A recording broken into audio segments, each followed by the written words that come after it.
I'm Daniel Benjamin, and I am the president of the American Academy in Berlin. And looking out over this fabulous, overpacked room crowded with writers, professors, publishers, students, booksellers, and even a poet, I am a particularly happy president this evening. I want to welcome you all to this semester's Dirk Ippen lecture entitled In the Meantime with Claudia Rankine, who is the Fall 2020 Dirk Ippen Fellow at the American Academy in Berlin. The Dirk Ippen Fellowship was established in 2012 with the generous support of publisher and longtime Academy trustee Dirk Ippen to promote dialogue among American and German scholars and writers. And I'm very sorry that Dirk couldn't be here tonight because he is one of the most engaging and delightful men in Germany. And he is someone who has even published newspapers in small towns in New England. But I am glad that Claudia had the opportunity to meet this great friend of the Academy earlier in the semester. Our speaker tonight, and also I guess I should say our dramaturg, is Claudia Rankine, one of America's most distinguished poets, and in a crowded field, one of our most essential voices on issues of race. She is the author of 5 collections of poetry, including Citizen, an American Lyric, 3 plays, and numerous video collaborations. Claudia is also the editor of several anthologies, including The Racial Imaginary, Writers on Race in the Life of the Mind. Her most recent publication, Just Us, An American Conversation, is a volume of poems, essays, pictures, graphs, and other illustrations that center on discussions with friends and strangers on race and its inescapability, as well as on whiteness and its frequent self-ignorance. It is a book that demonstrates Claudia's extraordinary ear for the insidious in the offhand and even humdrum comment. It is also an incredibly sensitive barometer of America in the period of Trump, Charlottesville, and George Floyd. Reading Just Us, I confess I confronted the paradoxical feeling of wondering what whoppers I had committed in conversation with Claudia, while at the same time regretting that we haven't had more time to talk. Reading it also brought me back to W.H. Auden's famous and maybe even hackneyed line in his elegy on Yeats that poetry makes nothing happen. Well, of course, poetry doesn't move the markets or stop the shells from flying in Ukraine. But one can't read Claudia Rankine without being changed and being in some sense educated and rendered a little more complete, and that surely is making something happen. When she's not writing, Claudia Rankine is a professor in the creative writing program at New York University. She has also taught at Yale, Pomona College, and Barnard, among other places. She has a sizable basketful of honors. In 2013, she became a chancellor of the Academy of American Poets, and in 2019, she became a member of the American Academy of Arts and Sciences. She has received the Bobbitt National Prize of Poetry, the Poets and Writers Jackson Poetry Prize, the National Book Critics Circle Award, as well as fellowships and grants from the Guggenheim Foundation, the National Endowment for the Arts, and as well as the MacArthur Foundation's Genius Award. At the Academy, Claudia is working on an adaptation of the transcript of 2 recorded conversations between James Baldwin and the poet Audre Lorde, and she's turning it into a play that deals with literature, American racism, gender, and education. And tonight, we will get a sneak peek into this dialogue with the help of actors Jean-Philippe Adabra and Millie James. And I want to thank them for joining us as well. Now, before I hand the floor over to you, Claudia, let me just say a word about the structure of the evening. Claudia will give a brief presentation, followed by a reading by our two guest actors. We'll then have a question and answer with Claudia. If you're joining us online, please type your questions in the Q&A function of the Zoom format and not in the chat, and we apologize in advance for not getting to every single question. So, Claudia, we look forward to hearing more of your work, and we'll be delighted to see it in action. the podium is yours.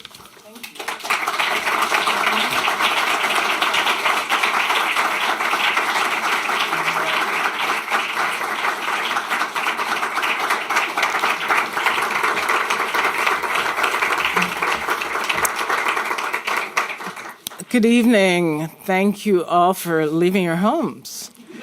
Which I always feel like that's the biggest accomplishment. I'd love to thank Dan for that generous introduction, and no, there have been no whoppers.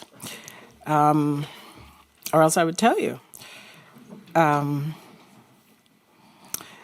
It is a great honor to be holding the Dirk Eppen Fellowship. It was lovely to meet with him in Munich earlier this fall. I would also like to thank Isabel and Johanna for all of the help they have given me in putting together this evening, and also the invisible work of Matthias and Gabby and Lutz and Johanna and throughout, and the entire staff at the Academy. Thank you for your incredible hospitality we have received since arriving, and I think I speak on behalf of all the fellows. It really has been a home away from home. In 1984, James Baldwin said something that I have been considering since the election of Barack Obama. He said, and I quote, "No society can smash the social contract and be exempt from the consequences. And the consequences are chaos for everybody in the society."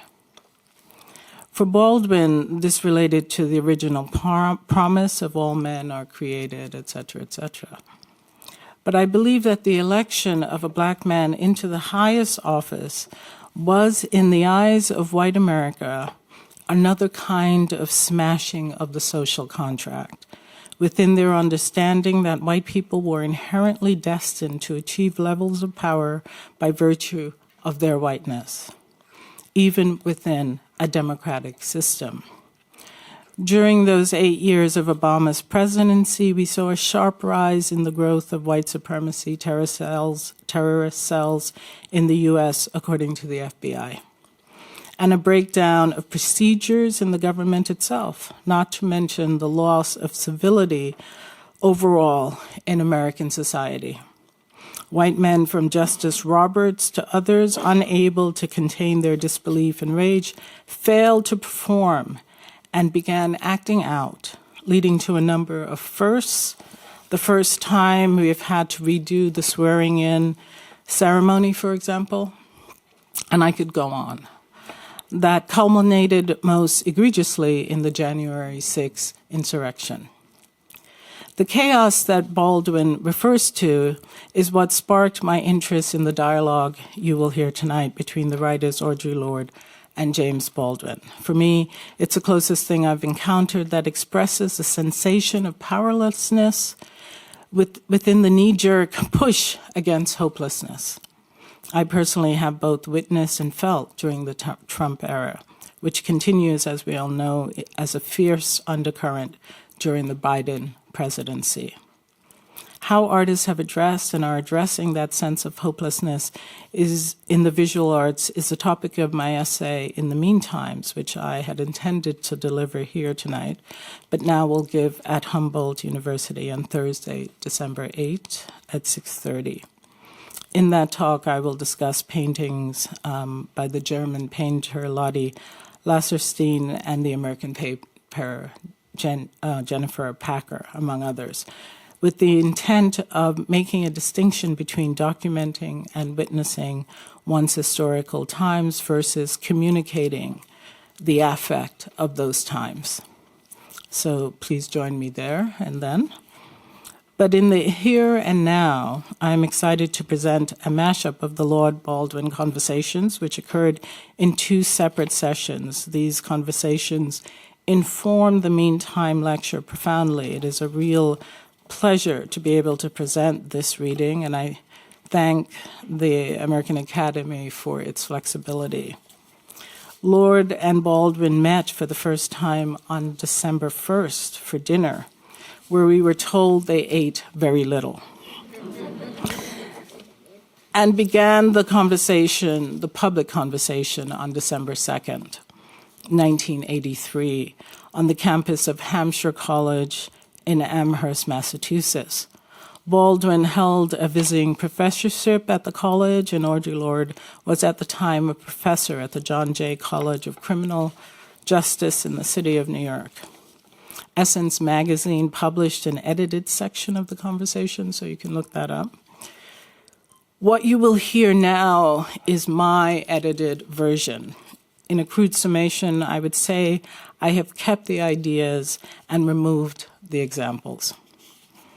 The invisible field of references edited out that inform the conversation you're about to hear are the October 1983 U.S. invasion of Grenada, where Lorde's parents grew up. Britain's anti-apartheid movement is on American college campuses, where the call for sanctions is echoed by students. I was at Williams College at the time, and we built shanty towns, but then we took them down before parents began. The Moynihan Report from 1965 is informing a sense of the African American family. Audre Lorde has co-founded in 1980 the Kitchen Table Press, publishing stories by women and lesbian women. In service of time, I also edit out autobiographical stories in places where the conversations get caught in a kind of circuitous redundancy. Pronouns were returned to their nouns and added a single reference noting that they had just met. So I'm trying to say I haven't added any text. The only sentence I wrote was, "Nice to meet you last night," where we met for the first time, so that you have a sense of the fact that they have just met. Otherwise, things have been excised and moved around slightly, but not much. I kept their stories about students since they intended the conversation to be directed to students. Audre Lorde began what is known as her Berlin years in 1984 to 1992, right after the Baldwin conversation at Free University, and was influential in the Afro-German movement. And Baldwin would pass away in 1987, 3 years after the conversation. And I say that to say that both of them had cancer diagnosis and knew it at the time of the conversation. Our cast includes Millie James, a singer, actor, screenwriter, filmmaker from the UK. Since moving to Berlin, Millie has appeared in both German and international film and TV series. As a screenwriter, she recently won the 7 Black Women Script Window Opportunity, and her short film, We're All Black Down Here, is currently in development with BFI. George and Roses is a drag performer, actor, producer, director, and choreographer, originally from San Francisco, now living in Berlin.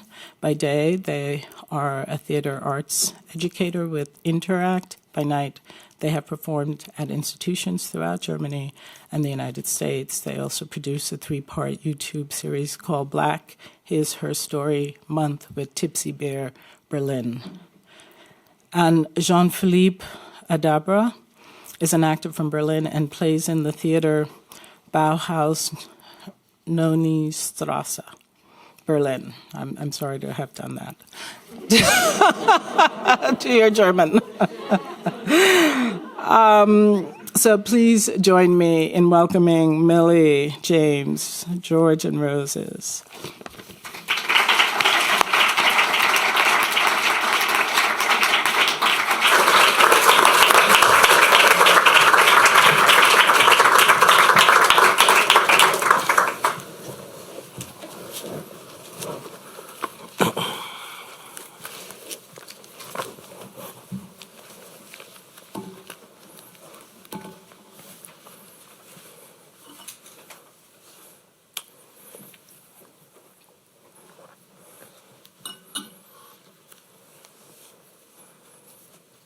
Hey, Jimmy, what keeps you telling the truth in that kind of relentless fashion when I know what you pay when you do it? The same thing I pay.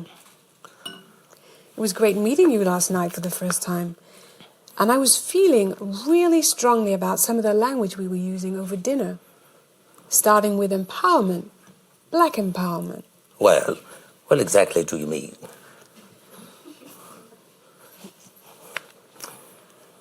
I don't know what it means at this point. It's one of those phrases I would file in a little secret book I keep, where I put words like progress, like black empowerment, key phrases for responses that I don't have too much to do with, either with what people know or feel. Or with reality. I have trouble with language too. Actually, I think everybody has trouble with language because it's no longer language. Let's take the word revolution, for example. How the word revolutionary has become meaningless in the terms in which we actually live. It has become to be a kind of signal, for like a bell for Polo's dog. That's right. It's really divested of any real meaning. Certainly at this moment in our lives, the word has got to be redefined. I'm really into redefinition now. It's a pathway that we all actively have to take. But I still have a problem with empowerment and certainly with revolution. But it's almost the same problem. Yeah? Empowerment in the case of this population, we're talking about the young black population arbitrarily for the moment. For them or for us, another word to redefine. Another word impossible to define is power. We have no power at all. We have no economic power, no political power. We might have another kind of power for which there's another word. We might have social power. We certainly have a certain kind, I won't say negative, for a nuanced value. We are the most troublesome presence in this yet-to-be United States. Yeah, but power. When I speak of power, the power that we're existing under. In other words, future means not only the visions for it, but the possibility of it. Yeah, I know. I know that. How do we live the lives that we are so fighting hard to develop or to keep? How do we live them? The power of that vision is what we are losing, what our children are losing. Power may be the best word to use, because from a practical point of view, we are a powerless population. And yet we are still here, and our people are the most troubling presence in this country. But that is our power. That is a piece of our power. Yes, exactly. That is another kind of power. But since that's the only power that we've had historically, it might be worth looking at it, how that has actually worked to bring us to this moment and how we use it now. It is still the only thing we have. We have no real effect on American policy within the country and still on American policy outside the country. Do you see what I'm saying? Yes, but Jimmy, the way I know we are not powerless has to do with the enormity of the forces that are being expended to hold black people, people of color, down.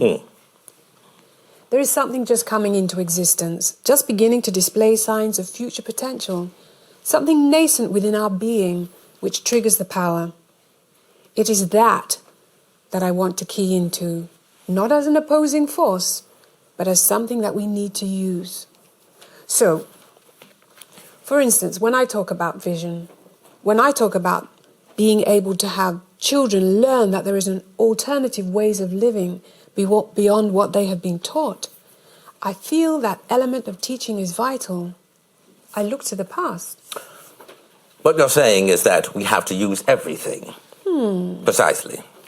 And I'm also saying, in addition, that not only do I want to use everything, I feel we have really been more than hoodwinked. We have been programmed.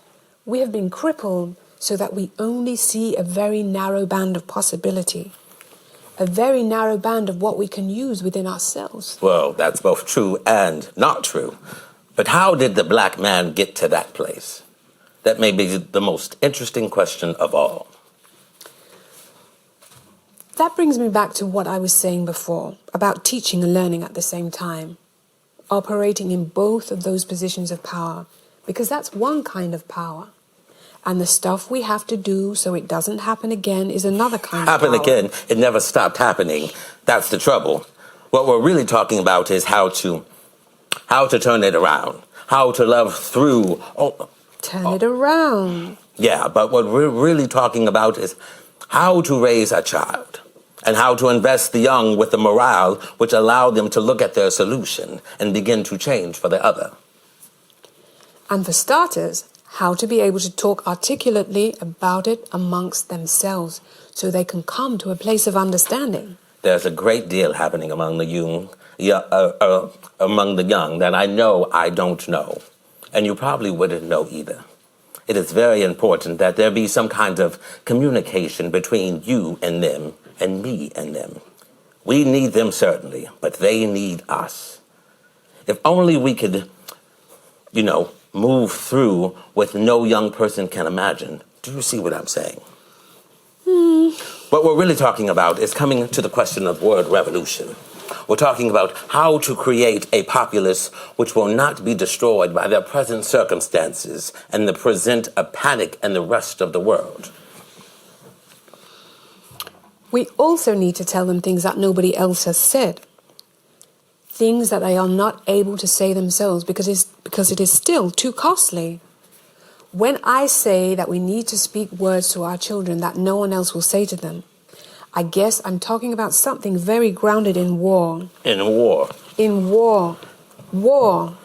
War. Go ahead. I'm talking about stakes.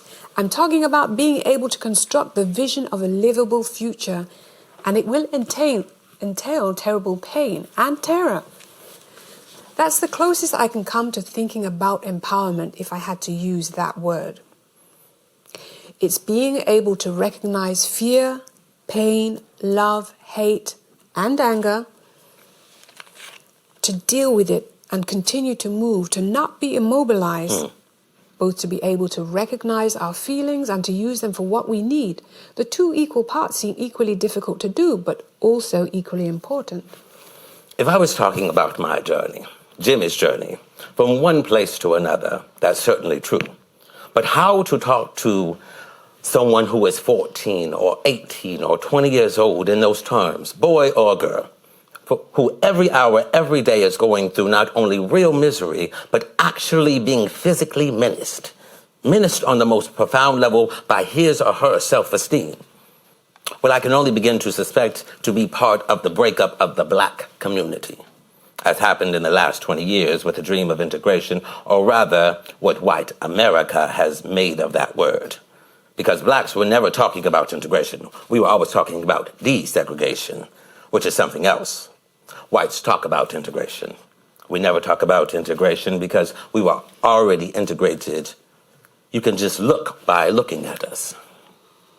Yeah, but a 14-year-old is integrated into nothing. Exactly. Nothing. How do we begin? Everything we write, everything we say, everything is in service of beginning. I have no argument with that. It's simply, people have been talking about the apathy of the young, but I've thought a great many things this last few weeks about the young, but I have not felt that. I felt bewilderment, that the young are bewildered. I felt that they are so obscurely resentful of our generation and are able to articulate it. They are absolutely cold with terror about what's going to happen to them. That's because it's very clear. I think, at least to the young people I've been talking to, or rather those who've been talking to me, that they feel they don't want it. They don't want to feel it. But I think they feel betrayed by their elders. I think they feel that the world in which they live is their elders' gift to them. And if that is so, nobody has ever loved them. And I think that a young person's reaction to that is always silence or rage. It really comes to the same thing. I think it's both rage and terror. I don't quite know how to tell a kid, don't look at me, in effect. Don't look at my generation. It all depends on you. It's unfair in a sense, but the kid knows very well, even though he or she cannot articulate it. But that's where we have to own what it is that we have and who it is that we are. Because we have within us things to give our children that are hard lessons. They're very real. I quite agree. I quite agree. Our children will value the pieces of survival that we have to give. It isn't true that we have nothing. We've been in error about that, and terribly so. But whatever shreds we have to give, we need to, because it is that which they will hopefully use to build whatever else. They're not doing it alone. They're doing it in a hard place, and we're doing it in a hard place. But they're not alone. That's true.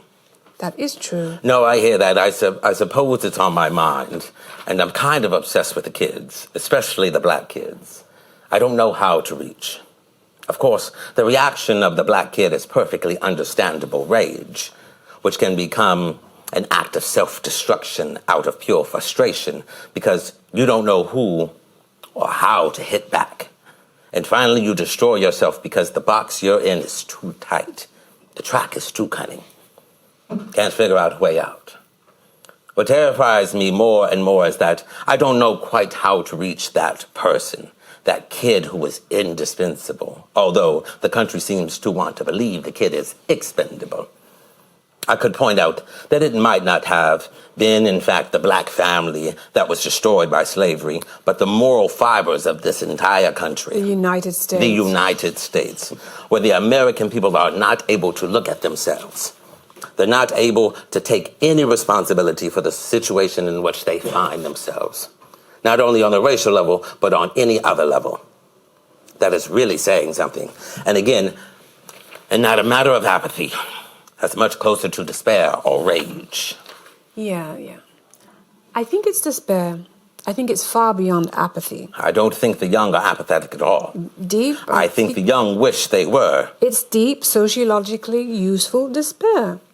As I see it, you know that despair of powerlessness. But that's what I'm talking about. I don't see any way out of it. I don't see no way out of it. Actually, what you must do is use it every day. Use it every day. But it's an enormous question.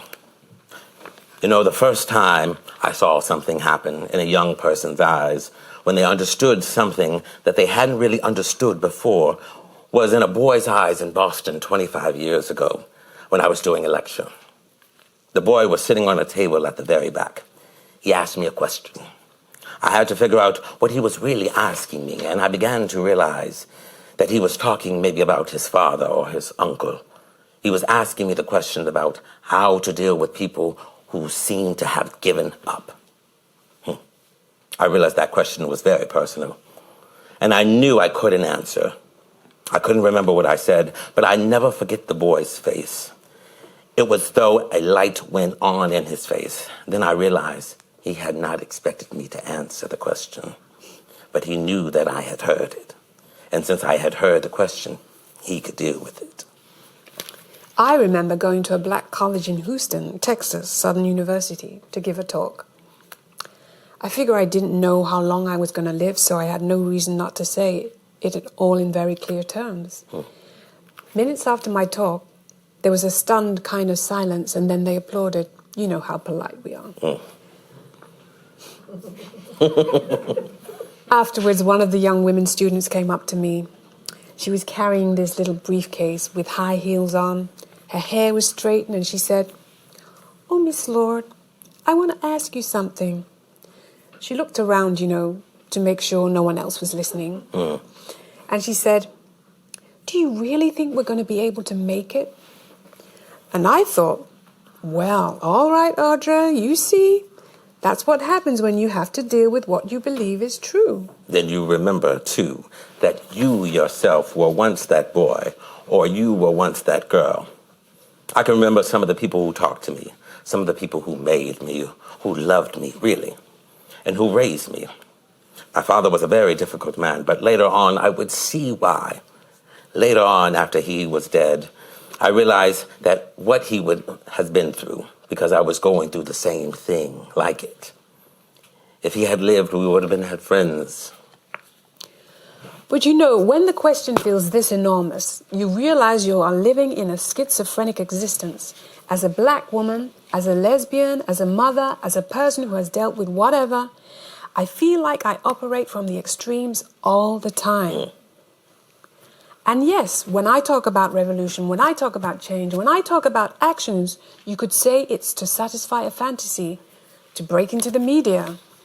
Give me 22 minutes and I'll give you the world. Isn't that what they say, the world? When you hear that, you begin to not ignore the media, but start trying to use it for something. If you could begin to do these things, you could certainly feel as possible as dealing with the enormity of the forces aligned against us. It is, I think, on one hand, absolutely necessary to recognize the enormity, and on the other hand, crucial to be able to deal with it. That's quite true. That's quite true. Then we're walking a tightrope. Yes. But have you ever lived any other way, Jimmy? Well, no. Got it. I suppose what you're saying really is that one has almost decided what to do from day to day. There can't be any... It's about maintaining a vision, maintaining a sense, a looseness, an openness. And sometimes there are projects with no foreseeable end. Yeah, okay. When I said day to day, what I should have said is that you're really talking about tactics. That's what I meant by the tightrope. And in a way, education is almost as dangerous a word in this country as revolution, because we're in a country where essentially no real education is fire. Finery. If one really wants to take the word seriously from point of view of the state and from the point of view from the church, education is the definition subversive. Through real education, you are taught to think. You're taught to question. No church and no state wants a population, even a small population, devoted to questioning the status quo. All right, go on. Because you yourself are part of a system that one has got to alter, not overthrow. We can't overthrow it. It's romantic to think so. The Western world is, in some sense, beginning to crumble from within. This does not make it any easier for any of us. In fact, the panic-stricken moment increases the danger in which we all stand. Nobody in an American city can be considered even remotely safe. And it is embedded in the history of this country. It's embedded in the history of the Western world. It's embedded in the legend of color. It's embedded in the lines that the people told themselves to justify what they know to be as slaughter. Now it's menacing them. And they know it's menacing them. They think it's us. They think that we are the menace. But in fact, they are the menace. They menace themselves because they never had the courage to look at you as a man. The drowning in history that they made. Not one word which is true. Do you see what I mean? I'm sure I'm not overstating my case. As one listens to the both of you, there's a sense of hopelessness. I don't feel hopeless, and she doesn't either. Is it not so impossible that this kind of information can be conveyed with some positive force for the young? I think it can be. It has to be. We wouldn't be sitting here with this kind of fervor. We wouldn't be sitting here, Skip, if we thought we were hopeless. We're not hopeless. But I really do believe it's only in the recognition of the really genuine conditions of our lives that we can develop the power to move and the motivation to act. I keep wanting to say, let's start talking about how to begin to alter some of the ways in which learning takes place. Learning is not just about eating the paper, licking the ink off the books, of these dried books. And that brings me back to what I was saying before about education being subversive, which it is. And it is also a billion-dollar industry. What I'm saying is that it is very difficult to attack a system at the same time you're forced to use it. That's really what it comes down to. No, I don't think it's difficult. I think it's difficult, but I don't think it's impossible. Oh, no. But the Black American situation is without precedent. I think the world has never seen us, Jimmy. Oh, and I know that. We are what the world has never seen. I see us saying things and trying to do things that have never really been done before. I really just hope we can keep doing it long enough. The same racism is going on and we're still fighting the same battles. It feels to me that there is more potential for community connections, and that brings us back to talking about learning. Yeah, I agree with you. One of the things that concerns me is the black population in this country is probably the only hope that a white kid has. I know that sounds very paradoxical, but I'm very impressed. What really strikes me is the absolute terror and despair among young white people. Apparently, as far as I can tell, nobody is talking to them. There's stuff out there for them to hear. And I've met some young white people, some young white women who are attempting to hear. I can't even say they're hearing, but they really are trying, and I can recognize that. I mean, 10 years ago, I would have said, hey, I've never met black men who were attempting to hear what I was saying or attempting to hear what I was hearing. And I've learned beyond that. That's why I'm always trying to be self-aware, because I know it's the first judgment. You make it up. You have to make it up each day. But I'm far from hopeless. I'm not hopeless at all. But I am trying to figure out how one moves in a civilization with which he knows himself to be at bay. He sees not only America, but the whole legend of the Western world. Actually, it is history, but it's been turned into a legend by the Western world, and they believe the legend. They don't believe real history. They have an absolute terror of being confronted with their own history. That is what paralyzes us. But Jimmy, you know, I'm trying to tell pieces of the truth as I see it. I think at some point it matters less whether I'm right or wrong than that there's a precedent accepting both a knowledge of the past and of reaching for the future. Both of these actions have real bearing upon how I'm to live in the present. What we're doing has an effect, and therefore I feel that exploring how we do what we do is useful too. But there has to be a way. I don't deny it's useful to eliminate other pathways of action. And those actions have to have some root, some ground, some residence in the here and now. But we can't be restricted to the here and now because we need a vision for the future. What we're saying then is black race is essentially a captive of a larger race, of a larger society, and has no choice but to work. Well, yeah, and so there I am. And here I come riding in on my little pointy-eared mule, right? Saying, well then, I have to find some way to maybe somehow I get... I'm not suggesting that one surrenders. I'm only trying to describe it in a way in order to figure out what to do with it, what to do without it. I don't feel any despair. I mean, I may feel exhausted, but it comes down to the community. Exactly, Jimmy. That's right, it does. When I read your book, you gave me a lot of hope. You gave me lots of hope, Jimmy Baldwin, all right? I thought, well, if a black man can be writing that, gee whiz, he really knows. So I'm feeling you. This is for real. No. I hear you very well. All right, you have to hear that. I hear you very well. We should have been having this conversation 20 years ago. Well, we're having it now. That's very sad, Jimmy. Yeah. Very often we look at what the meaning of... Oh, am I really going to say this? The meaning of what? I started to say that really we have to investigate what the meaning of war is and the kind of Holocaust world we're living in. And the stories, the immediacy and the absolute necessity for the stories, for your story, for my story. It's neither yours nor mine. It's ours. But it's articulated out of our mouths, and it's alive in your flesh and blood and in my flesh and blood. And hopefully it has been lived in thousands of flesh and bloods before.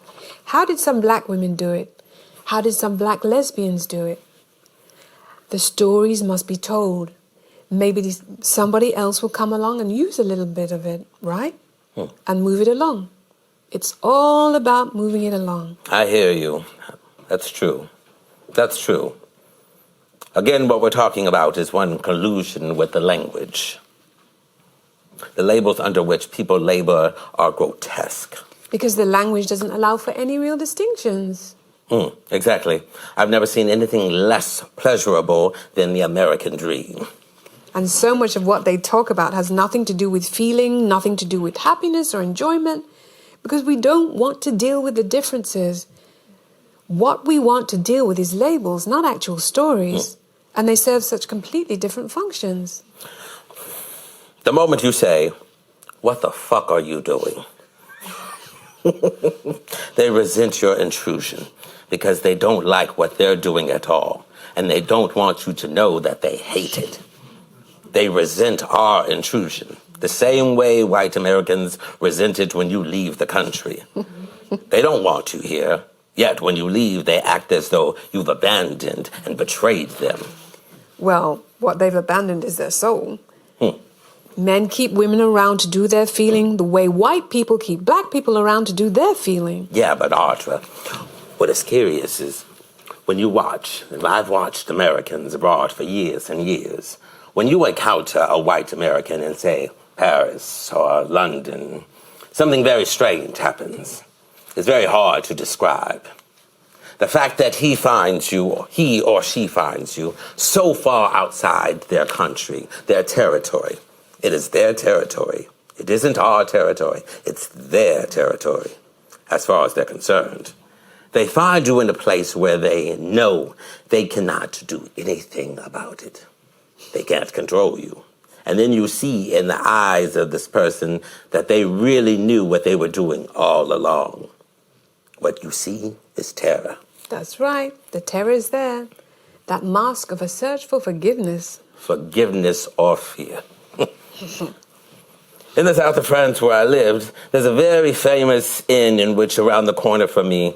So I eat there sometimes and drink, and it's very jazzy. I know the family very well. And couples from Miami, Florida, let's say, or Galveston, Texas, or whichever, save their pennies for generations to come to this place, which is very exclusive, quote, unquote, they think. They walk in, and they see me. The first thing they see is me. And they know I don't work there. You see their shock. They want their money back. They want their money back, it's true. And people ask me, don't you think there's been progress, Mr. Baldwin? If someone in my generation asks me that question again, I'm going to kill him. Yes, yes. I really might take my hands and just strangle him. When I read your work, I felt this is a man with intensity. You could see the anger and the intensity. Both of them came out together. What we found in each other's work was that thing that was so necessary for our survival. Yes, that's true. But what I was trying to say is that, like me, are judged by quite another criteria, loosely called angry by white critics. They do it because it intimidates your testimony. Our testimony upsets and threatens the public peace. Because if what you're saying is true, then the story about George Washington is not true. Do you see what I mean? Coming back to then where we started, if we're subversive, then there's hope. Yeah. Why be subversive? We're trying to salvage our children out of a fire served up by a country to which we both have allegiances, but which has no allegiance to us. Out of respect of declaration of that fire. The ways that we do it fall under the heading, as broad as that may sound, of telling the truth as we know it. Now, you keep wanting to disagree with that, and so No. All right, then I'll ask you, what are the shapes of your bullets against despair? How can we know the things we know? How can we know the things we know and move from today to tomorrow?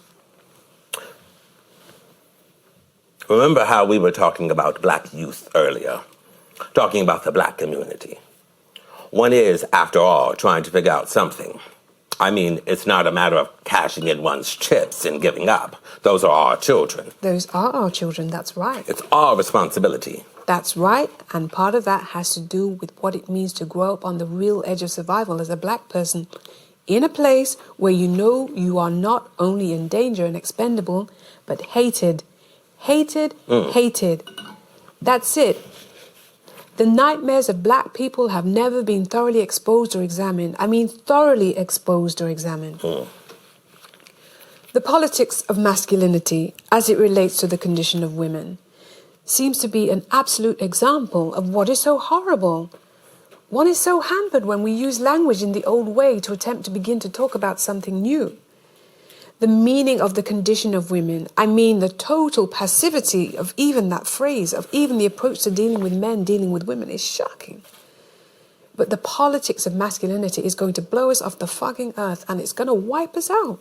I don't think it'll wipe us out because it can't. If it does, I can't be called out on that statement. I don't know why I don't believe it. What did you call it? The politics of masculinity. It's very strange here. Here again, we have a trouble with the language.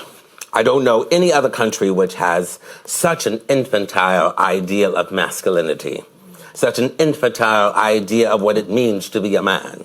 And I suppose, in a way, that's reflected.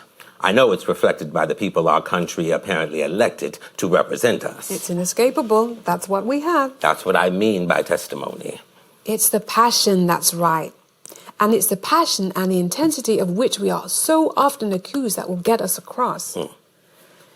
It is this urgency, the urgency that the young are both afraid of and need so desperately. Yes, that's right. Of course, they're afraid. They better be. I think fear is an appropriate response to the lives we live. But this narcotic journey away from fear, if I'm no longer afraid, then I'm going to right down the line. By the time you're no longer afraid, honey, like I say, you're sending a message back to us on that Ouija board, right? From the other side. Well, it's better to be afraid and know it. Go right through it. Right through the fear. You were talking about the politics of masculinity. Well, what about the masculinity of politics? As far as I can tell, there are very few men. I don't mean to offend the women, but speaking now in terms of hypothetical role that men are supposed to play in the world, according to Genesis, etc. Genesis? What accounts for the representative for the American people? What is that masculinity? We are in the hands of a group of incredibly mediocre white men that are more worried about their jobs than their responsibility, who have no better... Jimmy, that's right, I'm interrupting. It is that hypothetical definition of masculinity and men that is at the root of the structure that needs to be questioned as well. That is what I'm trying to get at. The whole definition, you see. This country is only white only because it says it is. There are no white people here. Nobody can prove he's white. White became a metaphor for safety. And it also became a moral attitude. It became a state of mind. And now it is a narcoticized state of mind. They had to invent black people because black people only existed in this country in the minds of people who hate and fear them. They don't really know. I know. And every black person in this country knows that we're related by blood. That's what nobody wants to talk about. And that is what compromised the masculinity of politics. Politic endeavors in this country is a false endeavor. It is at the mercy of a myth. And the myth involves denying your brothers and your sisters and your children. And this is so far from anything resembling reality, no matter how we play it. We are absolutely a part of each other. That's the reality. And forever and ever. But to be able to deal with how we live, recognizing each other's differences, is something that hasn't happened. I know about our family quarrels and what we do to each other. And it's quite true. Among ourselves, we do each other far more harm than anyone else can do. And yet, I don't know how. When we talk about how we attack, how do we alter, how do we begin to make some kind of dent in this pain, we have to begin with touching on the ways in which we learn. We learn how to feel. We learn how to relate. If we're going to deal with black boys and black girls growing into black men and women before they themselves know how to confront this pain... There's a very great difference. I think black people's comprehension of their experiences of pain and the other, white people's sense of pain, as something which has seriously happened to them because it was not supposed to happen to them. we're going to need to have some kind of input, even if it's just stopping by to deal realistically with reality. No, I agree with you. I agree with you, Audre. I agree with you, but we're talking about, I can't resist this, to point out to you that, in fact, every black person in this country is illegitimate. Does that make sense to you? But what about the politics of... The only way out, as I can see it, is when we admit, when we deal with the deep bitterness, when we deal with the horror of even our different nightmares, when we turn them inside out and look at them. In watching my own life, my own career among black people, I think that for black men and women, it's a paradox. I'm afraid that we are too much for each other. Yeah, but you see, within what you've had to deal with, let's remove ourselves from merely a reactive position, i.e. black men and women reacting to what's out there. While we're reacting to what's out there, we're also dealing between ourselves. Yeah, but I'm talking about ourselves now. We have to do it, and that's about attending to the power differences within the black community as well. For the moment, let's drop the word power. All right, it's out. Our situation in this country, to put it kindly, is dubious from a legal point of view. I'm saying that to indicate the moral climate in which we find ourselves, not to suggest in any other that we escape our responsibility. The moral climate has something to do with the morale of the children with which one has to deal. The morale of the children, well, we're starting out here. That's what we're doing because we're talking to each other. That's what your work is doing, right? I'm trying to do it in mine. We start in schools, in nurseries, in homes. We start at every single place where we have any kind of input, any kind of access to young people. Also, where we don't. Listen to me and correct me if you think I'm wrong. I think one of the dangers of being a black American is being schizophrenic. But I mean schizophrenic in the most literal terms. To be a black American is, in some ways, to be born with a desire to be white. We all desire it. So did Martin, so did Malcolm, so do I, so do you. No, I don't, honey. No. It's part of the price you pay for being born here. It takes a while to work that out. It affects every black person here. That's why we're sitting here. I'm sorry. I can't just let that go. Deep down, I know that dream was never mine. I wept, I cried, I fought, I stormed, but I just knew it. I was black, I was female, and I was out. By any construct wherever the power lay. So I had to claw myself sane. And if I lived, I was going to have to do it alone. Nobody was dreaming about me. No one was even studying me except as something to wipe out.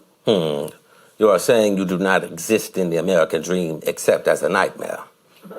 It is difficult to be in a place where you are despised and also promise that with endeavor you can accomplish the impossible. Listen to me. I am listening to you. I'm biting my tongue. I'm keeping my cool, and I'm really listening. You're trying to deal with the man, the woman, the child of whichever sex. And he or she and your man or your woman has got to deal with the 24-hour-a-day facts of life in this country. We're not going to fly off to someplace else. We better get through whatever that day is and still love each other and still raise children, somehow manage all of that. And this is 24 hours every day. And if you can strike this bargain here, if you can make sure your armpits are shaved, curl your hair, be impeccable, and do all the things that the American public says you should do, right? How do you do all these things and nothing happens, really? And what is much worse than that is that nothing happens to your child either. Even worse than the nightmare is the blank. And black women are the blank. I don't want to break this all down and have to stop at a wall of male, female. When we admit and deal with difference, when we deal with the deep bitterness, when we deal with the horror of even our different nightmares, when we turn and look at them, it's like looking at death. Hard, but possible. And then there is much less that you can ever be made to fear. Differences and samenesses. Differences and sameness. But in a crunch, When all our asses are in the sling, it looks like it's easier to deal with the sameness. When we deal with the sameness only, we develop weapons that we use against each other when the differences become apparent, and we can wipe each other out. Black men and women wipe each other out far more effectively than outsiders do. That's true enough. When our blood is high and our furies are up, we are in the business of wiping each other out and essentially doing our enemy's work. That's quite true. We need to acknowledge these power differences between us and see where they lead us. Yes, but there's a real difference between the way a man looks at the world Yes. and the way a woman looks at the world. And a man doesn't know the way a woman looks at the world. A woman does know much more about a man. And why? For the same reason, black people know what white people are thinking, because we have had to do it for our survival. All right. We're finished being bridges, don't you see? It's not black women who are shedding black men's blood on the streets, yet. All we're saying is, listen, there's what's going on between us and white people, but we have our own shit to solve. And at the same time as we're protecting our black asses from them, because if we don't, we're wasting energy that we need for our joint survival. I'm not even disagreeing. But if you put the argument in that way, you see a man has a certain story to tell too, just because he's a man. Yes, and it's vital that I be alive and be able to listen to it. Yes, but because we are the only hope we have. It's vital for me to be able to listen to you, to hear what it is that defines you, and for you to listen to me, to hear what it is that defines me. Because so long as we're operating in that old pattern, it doesn't serve anybody, and it certainly hasn't served us. I know that. Our real responsibility is to endlessly redefine each other. I cannot live without you, and you cannot live without me, and the children cannot live without us. We have all absorbed this sickness and disease in the same way we have absorbed racism, the same way we deal constantly with racism. Recognizing this as a legitimate area of injury, we must also examine the ways we have absorbed sexism, heterosexism. There are norms in this dragon that we've been born into, and we need to examine these distortions with the same kind of openness and dedication that we are examining racism.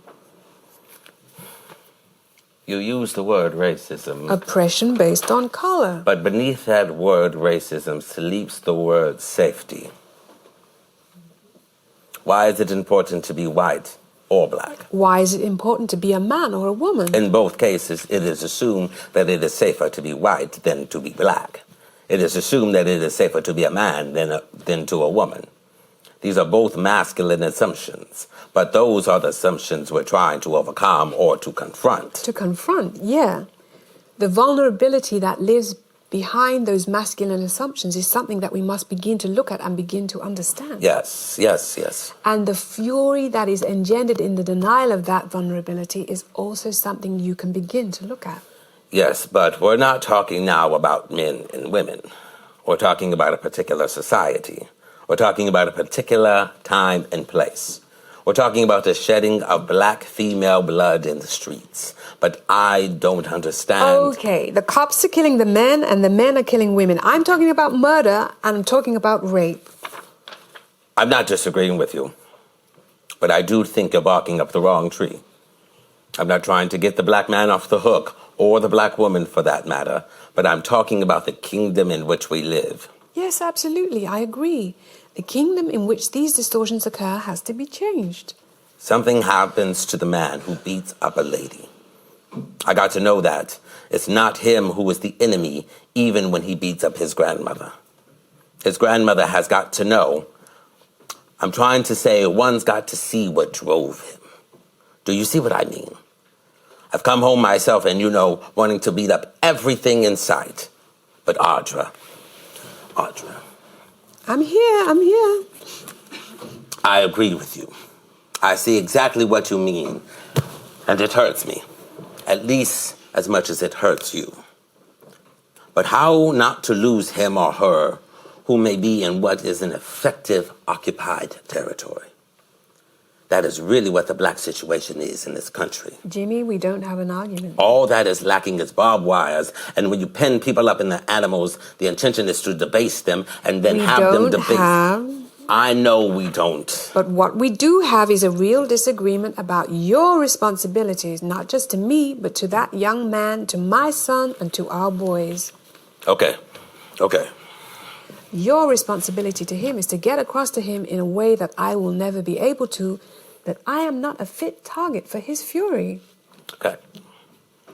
It is so entrenched in him that it's as much a part of him as his blackness is. All right. I can't do it. You have to. All right. I accept it. The challenge is there in any case. It never occurred to me that it would be otherwise. That's absolutely true. I simply want to locate where the danger is. Yeah, we're at war. We are behind the gates of a kingdom which is determined to destroy us. Yes, exactly. So I'm interested in rejecting any terms that will help us destroy each other. But you know what I mean. Part of the horror of being a black American is being trapped into being an imitation of an imitation. I'm not being frivolous when I say that. There's certainly no standard of masculinity in this country which anybody can respect. I can't tell you what I wish you would be doing. I can't redefine masculinity. I can't redefine black masculinity, certainly. I can only say what sticks in my craw, and I will not accept it. Because if I have to accept that, then I have to accept you as my enemy. Really? Why do you say that? I don't feel that at all. You are in the business of redefining black masculinity, and I'm saying, hey, please go on doing it, because I don't know how much longer I can hold this fort. And I really feel that black women are holding it, and we're beginning to hold it in ways that are making this dialogue less possible. It seems to me you're blaming the black man for what he's trapped. No, I'm not blaming the black man. I'm saying don't shed my blood. I'm not blaming the black man. I'm saying my blood is being shed, and at some point I'm going to have a legitimate reason to take up a knife and cut your fucking head off, and I'm trying not to do it. If you drive a man mad, you'll turn him into a beast. It has nothing to do with his color. If you drive a woman insane, she'll react like a beast too. There is a larger structure, which is a society where we are in total and absolute war. I'm not denying that. It is a family discussion we're having now. I'm not laying blame. No. I'm not being abstract. I'm saying the image of masculinity by which the country is controlled, the image of power by which the country is controlled, is not black. And there's a level on which it can be said. You're still talking about blame, and I'm not. Look, I do not blame black men for where they are. I'm asking them to move beyond. I do not blame black men. What I'm saying is we have to take a new look at the ways in which we fight our joint oppression. Because if we don't, we're going to be blowing each other up. We have to begin to redefine the terms of what woman is and what man is and how we relate to each other. The line has been drawn. Not drawn by the black man. All right. Then how do we begin? We have to accept equal responsibility for examining the process of disintegrating that line. But that demands redefining the terms of the Western world. And both of us have got to do it. Both of us have got to do it. But don't you realize that in this republic, the only real crime is to be a black man? No, I don't realize that. I realize that the only crime is to be black. I realize the only crime is to be black, and that includes me too.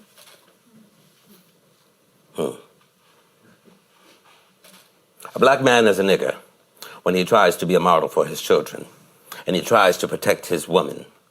That is the principal crime in this republic, and every black man knows it. Every black woman pays for it, and every black child. How can you be so sentimental as to blame the black man for which has nothing to do with him? You still haven't come past blame. I'm not interested in blame. I'm interested in changing. Well then, in some ways you know how a man feels, and in some ways I know how a woman feels when it comes down to what it comes down to is human beings being frustrated and destroyed because we can't protect the people we love. So now, let's start. All right. Okay. Black people bought into the American nightmare, or the American dream, depending on. You cannot possibly blame that all on the black men. You're still talking about blame, and I'm not. Look, we can go on talking all night about this, and I can hear this coming. I do not blame black men for where they are. I accept everything you say, but the conclusions that we draw from what we agree upon are different. And I'm not attacking you as a black man. I am attacking you only if you come at me in the dark, and I will kill you. Do you hear? I'm talking about in that night, and goddamn straight I would, in the dark alley, white men and black men act the same. Now, when it comes to that point, with both our blood in the street, what a waste. I can't disagree with all that. Isn't it about time that black men take over some of that responsibility?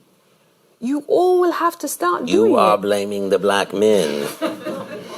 You're blaming black men for a social and legal disaster which is not their responsibility at all. It's all about frustration. And how shall they go about dealing with that frustration?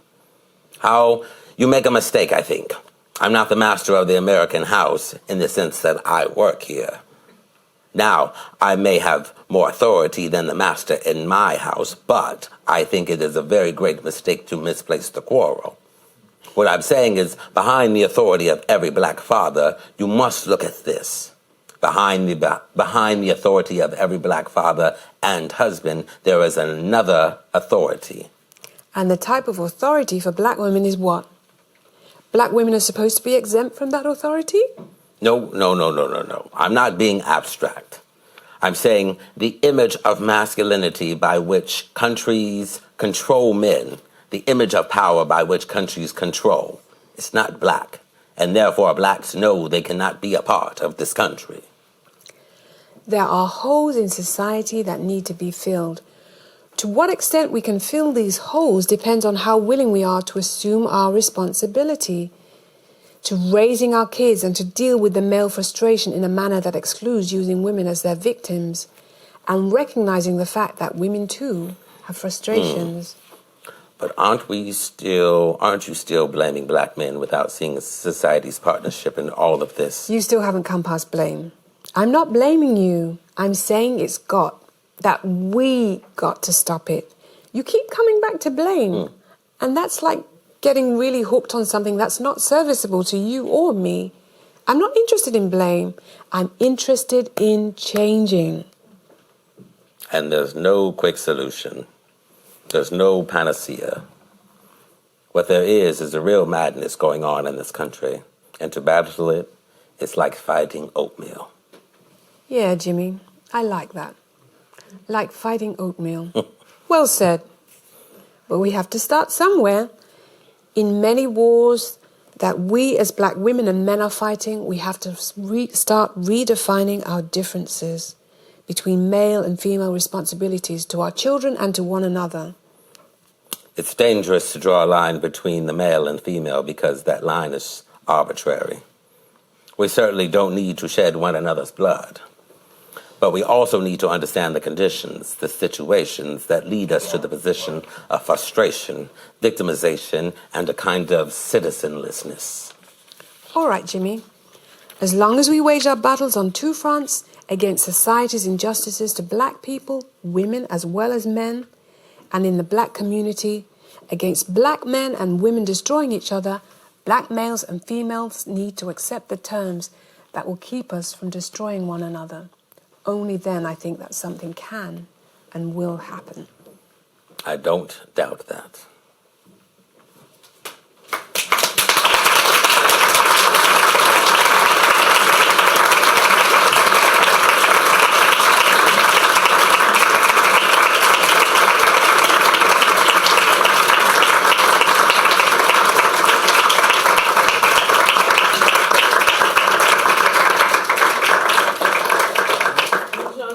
Are you? You're somewhere? Do you want to come up?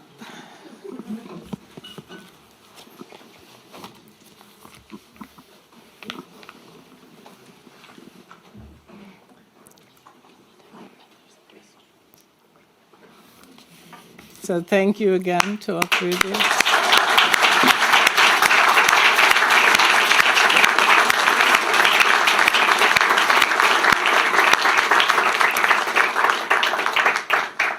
I don't know how much time we have for questions, but maybe one or two. Or none.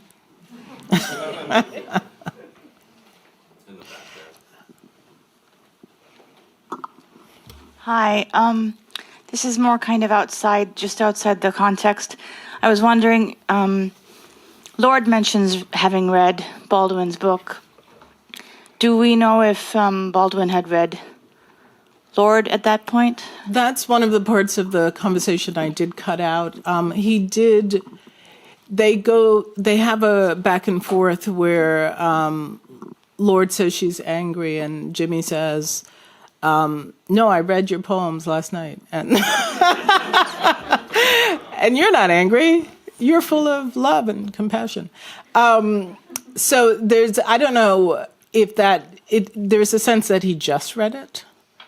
But certainly she has had a long history. But she's also younger than, he is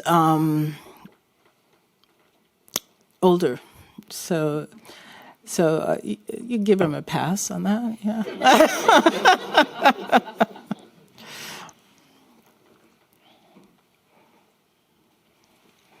It's okay if I ask about the citizen? Sure. Yes, I am really fascinated from the moment I read your book with poetry and like this, but the image of the one you take from the TV of Zinedine Zidane, when the famous one when he left the World Cup, and it always as a Palestinian for me it was really catching me so much because he took his own revenge in front of all over the world, and then he was proud and take the red card and everyone was in history. He's the one remain. Do you think this is one of the ways we should deal with this world to survive, or it's only a poetic way? Well, World Cup, we're in the World Cup again. Some of you might remember that Zidane at the end of his career, and I say at the end of his career intentionally because I think it's the kind of decision you might make at the end of your career. Everybody knows who you are, what you're capable of, and I think as a final act, he did it. He said, fuck you and fuck your racism, and for many that was a great exit, but he was exiting. So I do think that might have played in, because it was in fact his last match.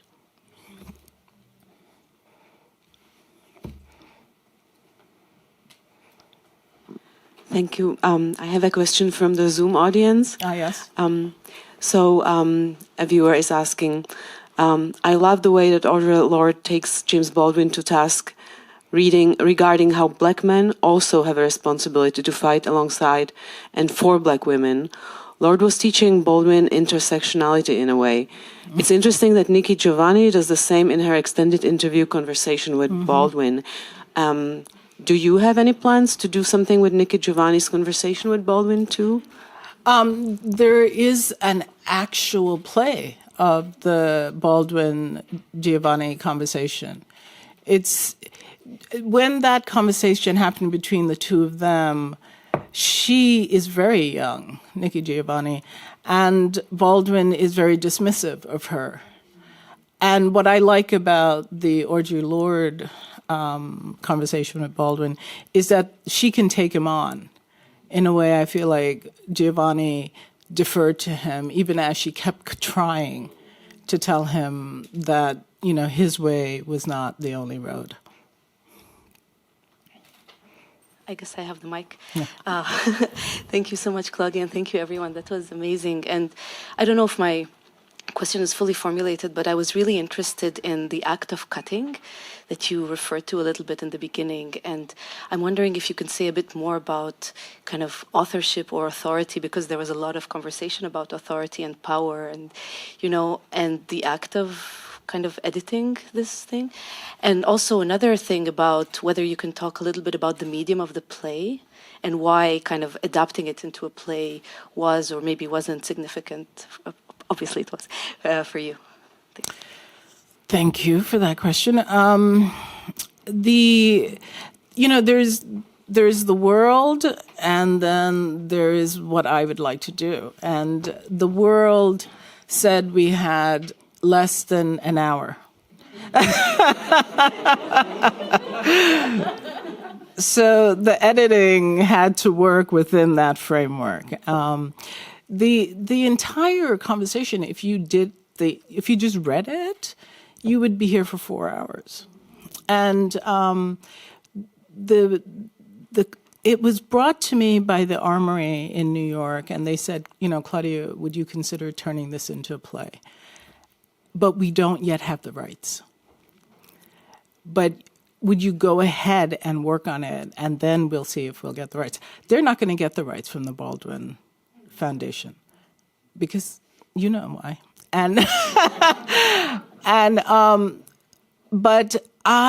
So initially I said, I'm not going to put a lot of time into this to have the foundation say no.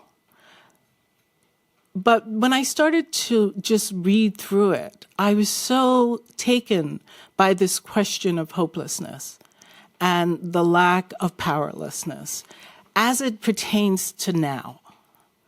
And that frame of thinking about how powerlessness works when you have to continue living, knowing you have no power. It was a good quote, actually, Dan started with, in terms of the notion of poetry doesn't make anything happen. So I became interested in it. And so the first pass was for a reading at the Armory, and they gave me 90 minutes. And that allowed me to leave other things in. But then for this, with our 15-minute frame, I thought, well, I'm going to just keep it in the question of hopelessness versus despair, terror, etc. And I almost cut out the last bit about between whether or not Black men are accountable to their actions, because that's not exactly inside the framework that I'm thinking about right now. But I had this weird feeling like if I did that, I was betraying Audre. And so even though I took it a little longer, I kept that. So you're always sort of fiddling with real world demands versus your own interests.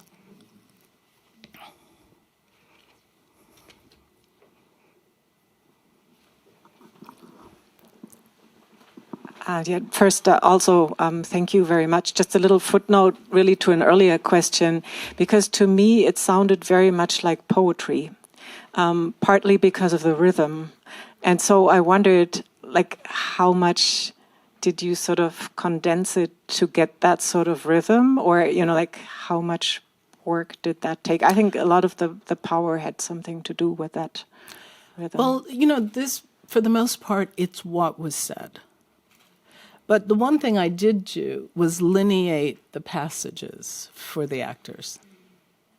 So I did put it on the page as poems so that they would have you can speak to that if you'd like. It really did help for me, because when you have these great big monologues, it does help to kind of cut it into sections so that your brain can then process each piece as you're reading it as well. So when she did cut it in sections, it did allow the words to come out a little easier. And of course, each person has their own process of how they mark and notate their script. But after doing that, I didn't feel like, there's a big chunk of text that I now have to make sure I get everything in there. It was very much like spoken word for me as well, like the way that I articulated it. out loud, and yeah, it was very rhythmic the way that you'd said it, and so yeah, it was easy to read it in that way. No thoughts? I think Varun had a question in the back. Yeah, thank you so much. I think it's amazing how timely and relevant this conversation is today.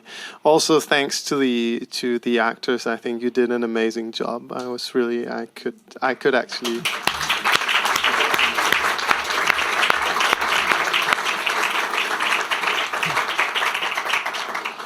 I know James Baldwin a lot better than Audre, but I could see him and hear him when hearing you speak. So that was really great. My question was about one thing that James Baldwin says, which is that I'm not sure I'm quoting it entirely correctly, the black situation is in the US is without precedents. I know he spent a lot of time in France as well, and he had a global view of the situation. I was wondering what he meant by that, and I was wondering whether you agree.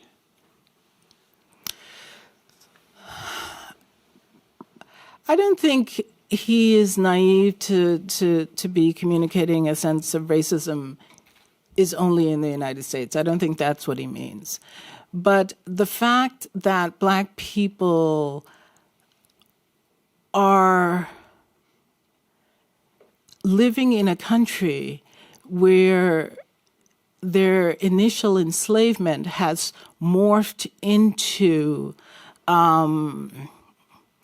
Jim Crowism, which has morphed into mass incarceration, is unique to the United States. I mean, people are being incarcerated for life for smoking weed. You know, like what is that? And they're black. And stealing packets of biscuits. And stealing biscuits, or and need into death in the case of, you know, all of the cases we know. So I think in that way it would be like if you were in Germany and the programs were still going on. It just was being reformatted in a different way. And the rest of the world was okay with that. That it wasn't that people were being burned, but they were being transported. Or, you know, so in the United States, you have the situation of enslavement, just managing each time to be turned a little bit, but not changed.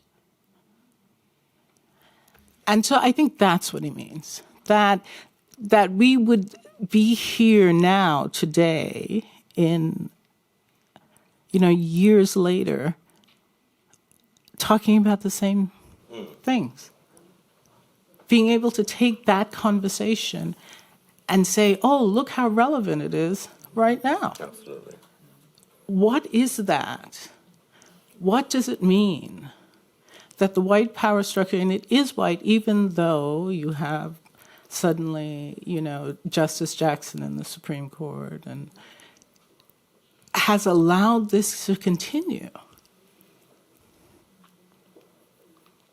You know, one of the things we're going to pay for a long time is the fact that January 6th insurrection was not stopped when it started. Mm-hmm.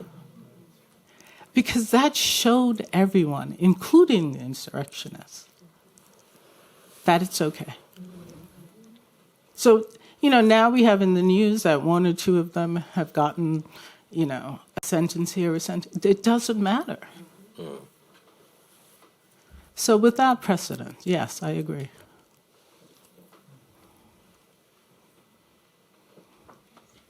Now you've gone and got me all upset.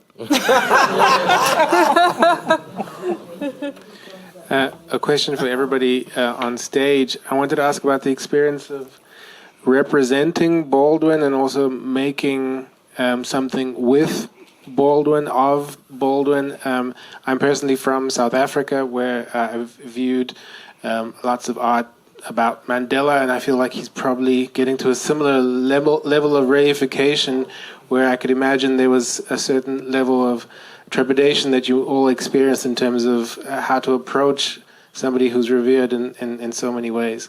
Let's not forget Audre, too. Yeah. Audre is a very big part of this conversation, and Baldwin is the other half of that. I've done Baldwin's play before, the Amen Corner, so I have some kind of relationship to him, and he has been part of my existence. I don't think I would be here in Europe if it wasn't for Baldwin, or none of us black folks would be here if it weren't for Baldwin. I didn't know more about Audre until I got to Berlin, which was about 6 years ago, and that has opened up another floodgate, another rabbit hole, which I'm like, when she says, I wish we had this conversation 20 years ago. beforehand, and I was like, I want to know what that conversation would have been, you know what I mean? I don't think it would have been as it is now, but I think if you watch Baldwin, you can just absorb all of his words and how they are very modern to what is happening to today. And if it's not us as older folks, it's the younger folks who are now should be taking this, right? Through rappers and influencers and whatnot. But the only thing I do want to disagreement is the conversation he had with Nikki Giovanni, because I was just telling them earlier, it was like she read him for filth and just snatched him by the noggins, right? But I feel like this is something that if we can continue, and if Miss Claudia will continue, it's not for us older folks who agree with it, right? It's for the younger folks who don't agree with it, the younger white folks who are not having that conversation. How do we get them into the room? How do we get them to actually listen to the words that are being said here and then absorbed and then applied, you know? Yeah, I can say that I stepped into Audre's boots with fear and trepidation. Because knowing what she represents and the legacy that she's left, and I mean, I really wanted to do her justice, and I think I got the passion down, and a lot of what what was in our conversation was, resonated with me as well. I mean, just in my own experience as a black woman, and in terms of relationships, and I mean, I grew up with domestic violence, so I could relate to some of the parts of what she was saying about trying to keep black women safe, and but yeah, it was a privilege to be asked to do it, and yeah. And Baldwin says a very good thing. He says, if I would have stayed in America, I would have died, right? Because a mouth like his will get you killed. Yeah. It's the same reason I left too. I've got a very, very terrible mouth, right? But with something to say. And that was the reason I left right before Mr. Orange got into office, because I knew if I stayed, I wouldn't be here on this earth. Honestly, I honestly would not be here on this earth. But it now takes this moment that I see and I live over here, is then how do I now bring that back to my people back in America? How do I get them to understand, to see the juxtapositions and the words that are being laid out there, and not just what influencers or rappers or TikTok stars are trying to tell them to do, What about you, Jean-Philippe? My experience with this play or with this writing was actually that I thought for myself that what we as community or as in the bigger picture have to do to change actually something, because I was kind of I know a little bit James Baldwin, Audre I didn't know, and then you think about it, those interviews like decades ago, and we're still talking about the same thing. So we have to realize that talking and like writing and everything is good, like for a small group, but how do we move this whole organism, like the whole thing, that we really change for better for everybody? So that was this is the thing what I take out of this, and that is very interesting, and I think we should talk about how we actually try to change things, really. That actually doesn't matter, like when we have like a guest from Palestine and from South Africa, it's always the same problem. It's about people are like put into certain kinds of positions and other people's profit from them, and other people's don't want to change. And even most of the time, people which are in low position, they don't even have the power or the desire to change, because it's work. Yeah. It's work for everybody. It's work for the whole group. Because like we were talking in the rehearsal, who's a victim?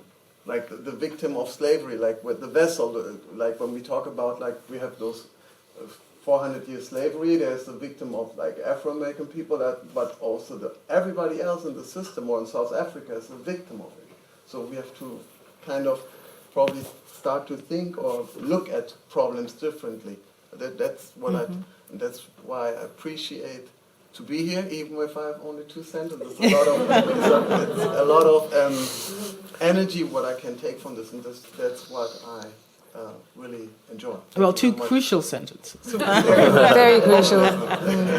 It really is the young that must be taught to, and that's your grandchildren, that's your nieces, that's your nephews, who are young, who are moldable and changeable at this moment. Us as adults, we still have some learning, but you know, at a certain age, things turn off, you know what I'm saying? But it's the young folks who now you bring these stories to try to help get them to understand, right? Because you have to really embed it into them so that when they take it to school, they don't have a different story that they're getting from their peers and whatnot. Okay. That's where this change starts to happen, right? And if we don't do that now, then by the time 10, 13, you've already lost them, right? They've already found some other niche to go to, you know.